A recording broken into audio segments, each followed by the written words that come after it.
I don't want to get bite. I don't want to get bite by a chicken. Wala na yung timba ng malaki. Ay, yung bingwit. Yung bingwit, pinabayaan mo na. Yan guys, yan yung huli ngayong gabi. You can...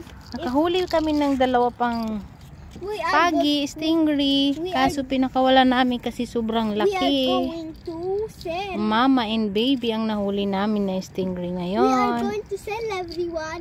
This costs 100. Yan, pang ulam na yan. Hanap buhay muna. Para sa libreng ulam. Ang sarap nito. Ang laki nito guys. Oh, ang sarap. Pang ano yan? Cuttlefish. Pang adobo.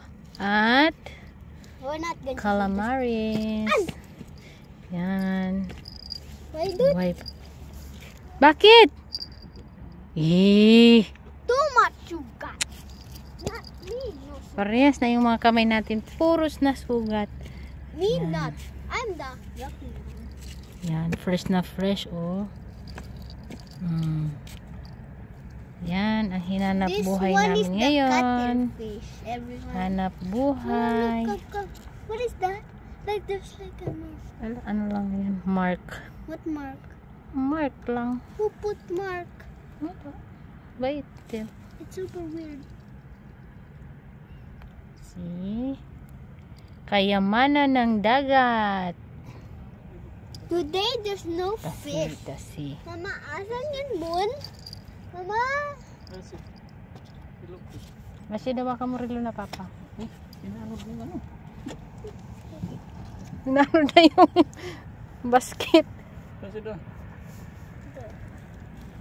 Nasira yung binuit namin sa sobrang laki ng stingray. The stingray. Siguro mga Stingray. mahigit 5 kilo yung stingray. Mga 10 kilo. Sobrang laki niya guys. Sobrang laki ng stingray. Yung una kong nahuli ay baby stingray. Tapos papakawalan ko sana siya. Nahulog sa butas. But Sinanap ata siya ng mama niya. Yung pangalawang huli ko yun yung mama niya. Sobrang laki. right to Mama. Yeah, pero okay lang. Laki tayo sa pusit at crabs. Mama, can you make this at home? Yan. At home, not that. Solve na naman yung pang-ulam namin. Alhamdulillah. What time is it? Yan, alhamdulillah. Super fresh. Yan, hanap buhay, sipag at tiyaga para sa libreng ulam Mama, look what's dito. inside. Look. Yan.